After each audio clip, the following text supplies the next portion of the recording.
Hey guys, it's Helen and Kathy again. Time for another top 10. You probably understand that saying that we were from the Heart of the Witch's Path. We're from the Heart of the Witch's Path YouTube channel. Yes, we've done too many of these. Last one, but it's good. It's the last one for this time, and it'll be all right. So it's all good. So your turn.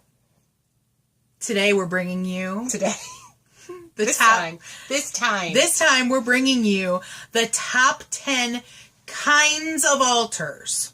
Right. Okay? Right. So do I start? Now these are in no particular order. Okay. And these are just the top 10 that came off the top of our head. Right. Okay, so you start. I will start. So, the first kind of altar is your main altar. If you're a practicing witch, then you probably have a main altar that you've established that holds your things like your athame, your pentacle, your cup, and this probably stays up all the time. Exactly. And you might change the altar cloth for the seasons. Right. And put some altar decorations. Right. On. And that's you might what we work consider magic at this altar. Right. Right. That might be where your workings happen. That might be where, if you have a working that is in progress, where you keep it. Right. And do your shaking every day and whatever you're doing. So that's your main altar. Your shaky. Right. So that's your main altar.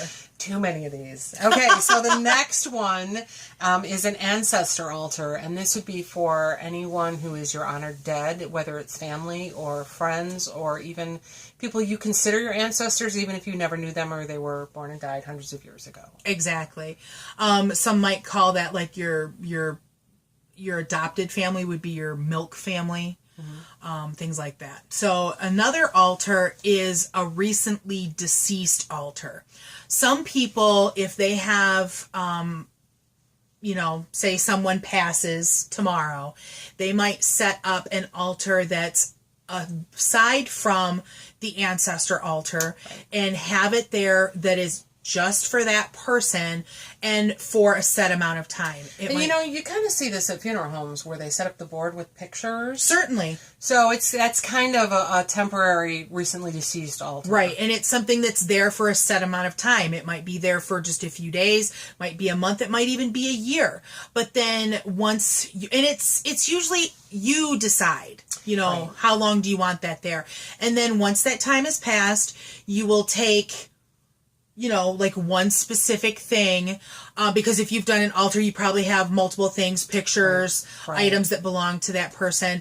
But you would take a condensed version of that and you would add that to your ancestor altar. Right. And that's where it would stay then for the rest of the time. Right. So the next one on our list is an elemental altar. And not everybody has these, not everybody has the room, but you would in each direction do a small altar for that particular elemental, where you would have items that were specific to that element. And I think there's one behind me. Yes, right here is my earth elemental altar because that is north. Right. So. Right. And these would be ones that, again, you would leave up all the time. Mm-hmm. Another form of altar would be a deity altar, like this one here. This is my Odin Father altar, and it is a space that I've set aside specifically for him. This is where I have depictions of him. I have a couple of statuary. I have a print. I will burn incense there or make other kinds of offerings to him. Chocolate. Chocolate. That was from the last one. Yeah. Yeah, so another type of home altar would be a home spirit altar or a place altar. Or a spirit of the land. Right. And again, not everyone has these, and it can be something just as simple as a rock in a specific location or a small statue. I have a small statue with a candle next to it, or an offering bowl.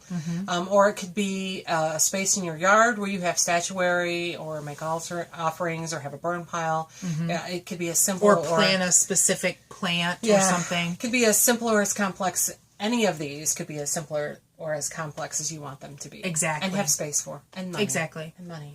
Right. Another altar would be a Sabbath altar. When we do a Sabbath ritual, of course, we put up an altar, and so we have decorations that are appropriate for that Sabbath. We have specific altar cloths. Exactly. And specific tools or extra items that are needed for that ritual. So, and we Sometimes usually take there's pictures. Sometimes there's a second altar, like the in bulk requires a second altar, Right. and And our Samhain. Samhain, we have a separate ancestor altar. Right. So, Sabbath altars. Right. The next one is a homework altar, and that is if you are taking classes or if you are maybe doing some workings through a book and you have a specific need. I know Helen's used this quite a bit in her Temple of Witchcraft studies, where she sets up an altar for a specific year and they work through many things through that year. Right. Yeah, last year, since we were doing the Tree of Life, every month you set up an altar for the spheres as we worked our way through them. Right. So, and then the next kind of altar is for spirit guides. I don't really have one of these, but the spirit guide, like if you work with animal spirits, if you work with plant spirits, someone might set up a separate altar for them. My spirit guides, I tend to work them right into my main altar. Yeah, me too. But you could have separate. One of my spirit guides is also associated with my goddess, so they're together on that altar. Right. And again, that could be a space issue. Yeah, and it could be something you set up temporary so that you want to work a meditation with the spirit, and so you set that up for a day or a couple hours or a year, depending on the circumstances. Right. And then, so the last altar... You keep taking my turn. I'm sorry. I will be quiet. Did I take your... I'm sorry. You did last time. You took the last one that was mine, or the second to the last one. Never Okay, mind. go ahead. Whatever, anyway. I'm just giving you a hard time. Okay, so the last one on our list is the Special Cases altar. And that would be if you are working a specific spell or magic. Things for like fertility, health, job altar. Some people need it. Somebody's looking for a job. Right. So let's get energy out there to find a job. Let's do it. Yeah, so those are types of altars that and again, they could be temporary. Right. Just for the length of a spell, or it could be, as long as it takes for you to have a baby. Right, exactly. Yeah. So, those are the top 10 types of altars.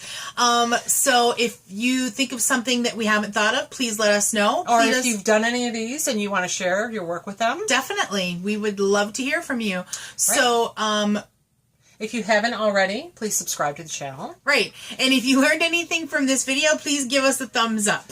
Awesome. That's going to do it for us for now. Well, one more thing. If you can think of any more top 10s that we haven't done already that you would like to see us do, please let us know because we're running out of lists.